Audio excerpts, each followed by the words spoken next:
So the university has a long history of action on sustainability going back to the 90s. But more recently, things picked up in 2019 when we established the Office of Sustainability, hired our first sustainability director, and released the university's first Pitt sustainability plan. So when I mention sustainability, when I talk about sustainability, we define it as balancing equity, environment, and economics so current and future generations can thrive. So our definition of sustainability is more than just environmentalism, includes people as well. So we have 61 goals in the Pitt Sustainability Plan, ranging from reducing emissions from transportation modes to reducing our contribution to landfill and greenhouse gases. We also just recently announced a goal to achieve carbon neutrality by 2037 to reduce our carbon emissions in line with the Paris Climate Agreement. So we are soon to release our climate action plan that will detail the steps that we're taking towards that goal. At the university stores, the university stores formed their own staff-led green team in 2019. University stores staff are really passionate about sustainability, which is great. I appreciate working with them and I appreciate their enthusiasm. So they formed the green team in 2019 of buyers, of sales associates, of students, of store managers to really figure out how to take these goals that the university has and bring them to the stores. So we've been working on a number of projects on the back end, such as recycling and waste management improvements. And then in 2020, we developed the Sustainable Picks program about this time last year, which we were hoping to debut at Earth Day last year, but of course COVID sort of interrupted that. So the Sustainable Picks are a set of criteria that indicate to customers whether a product meets the university's store's green team standard for sustainability. So things like, is the product made and owned locally? Is it made of sustainable materials? Does it support zero waste habits or allow you to incorporate more reusable products in your life?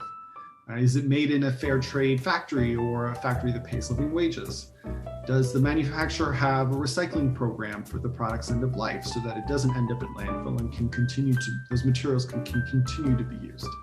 Does it have climate neutral certification? And is the owner of the product, a minority-owned business, woman-owned business, LGBTQ-owned business, veteran-owned business, or other sort of diversity designation. So the university stores now has those products listed on our website, which is super exciting, so that customers can take a look at what products meet those categories themselves.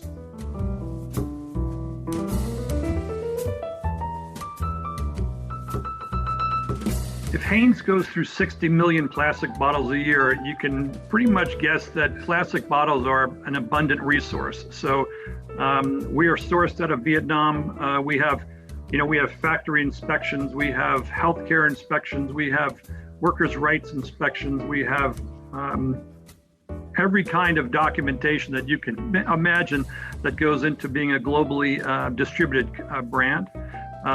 So I don't think that there's consumers will send in clothing from the back of their closets to be reborn. So we're taking that, we make it into really cool products, like the products behind you are teddy bear t-shirts made from Pitt athletic jerseys. So really work with a wide variety of materials and have an awesome design team in-house where we're working on innovative design solutions to that textile waste to bring it back into the market and create a closed loop system and a more circular economy. Our cotton is grown mostly in the southeastern United States, and organic cotton growing uses way less harmful chemicals that impact not only the soils from runoff or the air from the chemicals being sprayed, or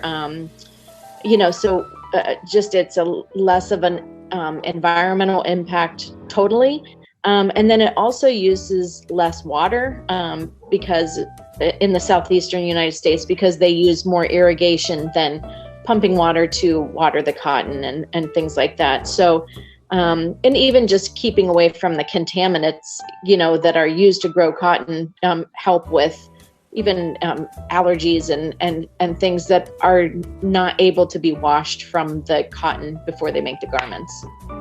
The packaging can be worse than the product, and so every piece of packaging their focus is to use recyclable materials, whether it's the hang tags or even the strings that are used to sometimes hang on the hang tags onto the garments, and that's because I said that was their number one focus.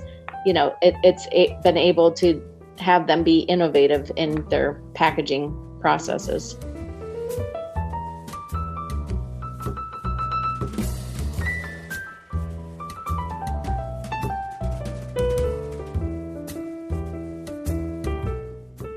I think I'd go back to my original advice, which would be to figure out what is important to you. Is it, reducing waste in your daily life? Is it advocating for better working conditions and pay? Is it reducing greenhouse gas emissions? Find what matters to you and figure out how you can plug in and affect change maybe beyond just the individual level. Yeah, I think that's a good point. It can be very overwhelming, like when you look at every aspect of sustainability, like especially this past year as we've scaled, we went from entirely in-house manufacturing where you really can control a lot more of wages and conditions, like you're very close to it, right? But through scale, we've had to start working with contract manufacturers and really like try to figure out how can you do that and still make money off of your products, which is important for like the long-term sustainability of a business, that we can continue to make an impact, right, and do more good things. So it's pretty difficult. Like I think that the textile industry is full of some pretty tough questions that we have to ask ourselves from a people and planet perspective. And ultimately, like I think I've just had to kind of realize that, especially in the next decade, as we work to reverse engineer some of our supply chains and like the ways that we've been doing things, it may lower our profit margins, right? Like that just may be the answer. But ultimately, I think like there's not really a better alternative, right? When we look at kind of what's going on today and where we want our planet to be in the future. So sorry, that wasn't really a solution. I was just talking about how many. I still love it. I understood all that. Yes. Yeah. So I would just say, like, as an individual, like it's okay that like you're not the most informed person. I still feel like, I'm in it, and I still feel like there's so much I don't know or like understand or am trying to wrap my head around.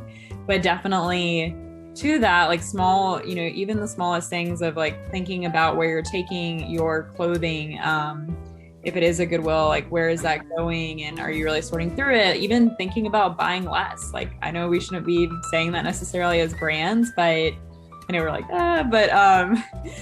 like when you buy, really think about it and be intentional, buy pieces that are going to last and that you're going to wear for years, hopefully. And I think that's really where it starts as far as being conscious about your purchasing. You need to start with one. So I'd start with one and then you can just wear it for as long as you can wear it. Yeah, and obviously like everyone buy our stuff, right? Like these brands. Definitely these three brands. Fine. Absolutely. That's there's a lot that I didn't touch upon, but we've been doing carbon offsets for 15 years. We're the first bag manufacturer to do them globally. We have carbon offsets that we're a lot of employees that travel quite a bit and are look forward to again when that happens. We just won an award for repurposing wool that we found on a Swedish island that had been stored, be burned, and it can't be bury it because it just doesn't. So we're using a whole that we do now is using repurposed wool that so it just I think the biggest thing is you just you vote with your dollars. And if you have a brand that same ethos and that you espouse, support them. And I think getting outside and really seeing what what impact everybody can have is really critical to us all realizing that we're all in this together, and the little bits that we each do it makes a difference. So it's pretty cool, really awesome.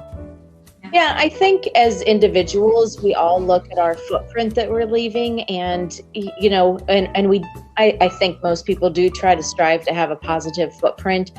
And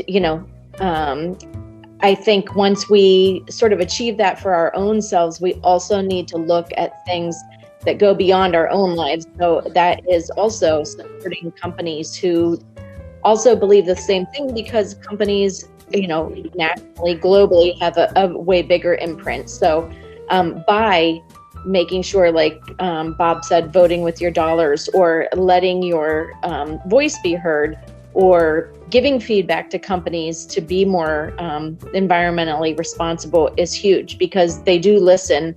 A tweet can change the world right now. So, I think it's important not only to do things personally, but also to require our companies to do it, because they can do it. A lot of times they just don't want to spend the extra money to go the extra mile. So just make sure that you are supporting, good practice businesses.